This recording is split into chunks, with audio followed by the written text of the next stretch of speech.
आगे आगे तेरे ताड़े वास्ते मेरा पुत्र मैं पट्ठे ले आया हूँ। पट्ठे भी मैं ले आया हूँ ताड़े वास्ते। 12 बजे तेन मैं फिर 3 बजे तक तेन बन के इत्थे गया सी। माशाल्लाह पट्ठे कुछ लिए मैं कि चलो राती जे रहना है, राती दे बाक जे ने राती इन्होंने फिर कुछ भुख लग जाती इन्होंने। 2 बजे मैं आया इन्होंने इत्थे बन गया, इन्होंने मैं पट्ठे पा के गया सी। माशाल्लाह ये है।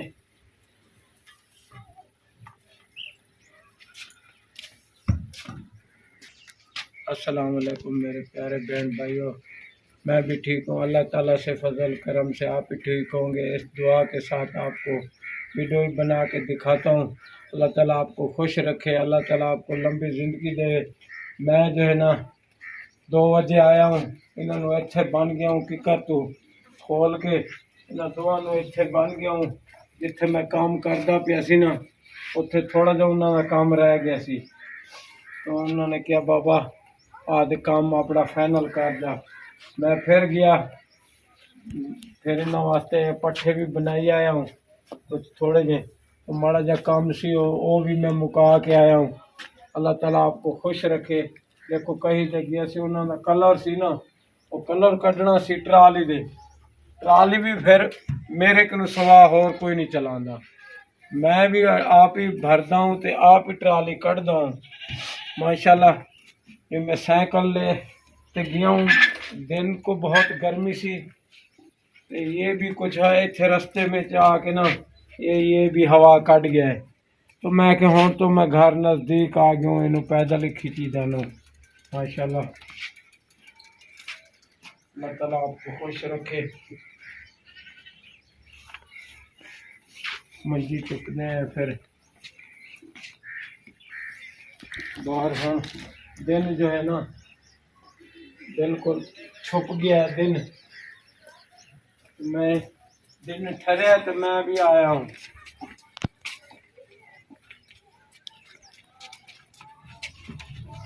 माशाल्लाह ये मेरा डेरा हैगा, बाहर बाहर सुनने वाला मेरा डेरा हैगा।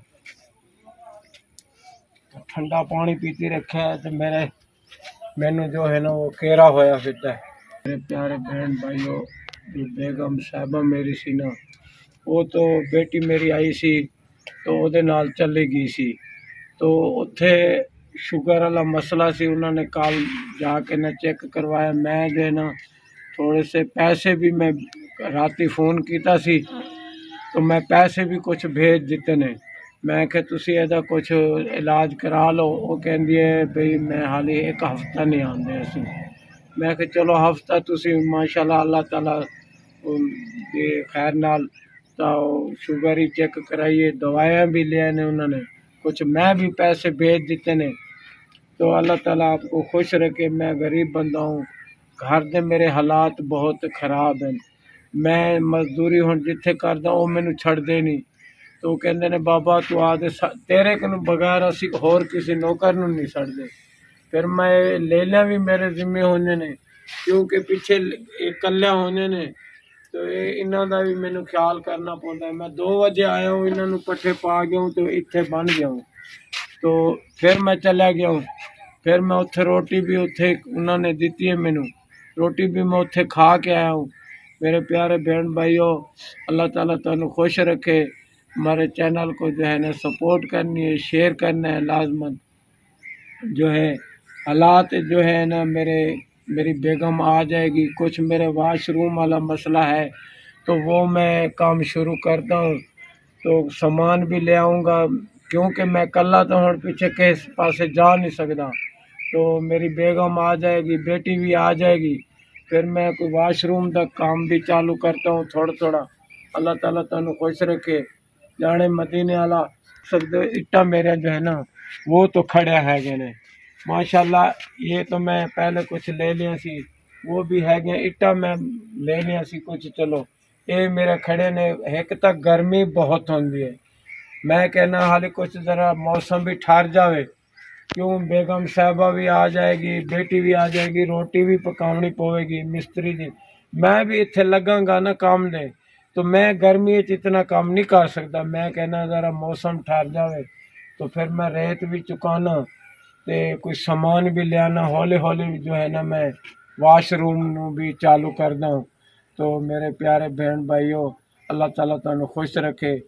अज भी बहुत शदीद गर्मी सी किसी पासे। मैं तो उत्थे 12 बजे बैठ गया, 12 वजे मैं उत्थे बह गया। फिर मैं 2 वजे आके ना उतों इन्हों मोमिया नू खोल के लिया कि कतलों तो इन्होंने इन्हें इत्थे बन गया हूँ। मैं घर आके बन गया हूँ। फिर मैं गया हूँ क्यों जिथे मैं काम करता हूँ वो कोई मजदूर खड़ाते नहीं। हो माड़ा चिट्टा उन्होंने घर का काम हो तो मैं भी करता हूँ। गड्डी का काम होंगे क्योंकि वो अगे कोई नौकर खड़ाए ने तो वो जो है ना सारा नुकसान करके चले गए ने। तो कहते ने बाबा तेरे को सवा अस होर किसी नू खड़ाते नहीं, तू साडे कोल माड़ा जेरा काम होवे साडा आके कीता कर। मैं उतों माशाल्लाह लगा पियो, चलो घर का खर्चा भी मैं कढ़दा पियो। मेरे प्यारे बहन भाइयों देख सकते हो मैं उन्होंने मैनू रोटी दी है, दुध दिता है, ठंडा पानी पिलाई रखा है, मिठा भी। तो मैं हुण इत्थे आ गया। मैं सुबह फिर थोड़ा जा काम हैगा, फिर सुबह जाऊँगा 10 बजे तो निकाल के मैं फिर आ जाऊँगा। अल्लाह ताला तुहानू खुश रखे। जेरे तुसी मेरे बहन भाई देखते पियो, मैं तुहाडे वास्ते बहुत दुआ मंगदा हूँ। अल्लाह ताला तुहानू लंबी जिंदगी देवे, तुसी रल के मेरी सपोर्ट कर सो। क्यों कि मैं जो है ना हाले भी काम ते लगा पिया हूँ। मेरे जो घर के हालात हैं वो बड़े औखे मैं चलांदा पिया हूँ। क्योंकि मेरी बेगम ने मैनू परेशान कर दिता है। उन्होंने डॉक्टर ने तो किया है 1 हफ्ता इत्थे रहन दो तुसी। तो मैं शुगर भी चेक करदा खड़ा हूँ, दवाइयाँ भी देंदा पिया हूँ, तो वधिया वधिया गोलियां भी देंदा पिया हूँ। मेरी बेगम वास्ते भी तुसी दुआ मंगना, मैं भी दुआ मंगदा पिया हूँ बेगम वास्ते। क्योंकि मेरा सहारा होर कोई नहीं, अज दे दौरे कोई किसी का नहीं। मैं अपनी बेगम वास्ते भी दुआ मंगदा पिया हूँ जो ओदी जो है ना अल्लाह ताला ओदा दुख दूर कर देवे। मेरे प्यारे बहन भाइयों, तुसी मेरे चैनल जेरे तुसी देखते पियो तो तुसी सारे रल के भी दुआ मंगसो, मेरे वास्ते भी दुआ मंगसो, मेरी बेगम वास्ते भी मंगसो दुआ।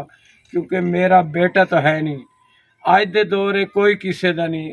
जो दम जीना है तो करना है तो खाना है।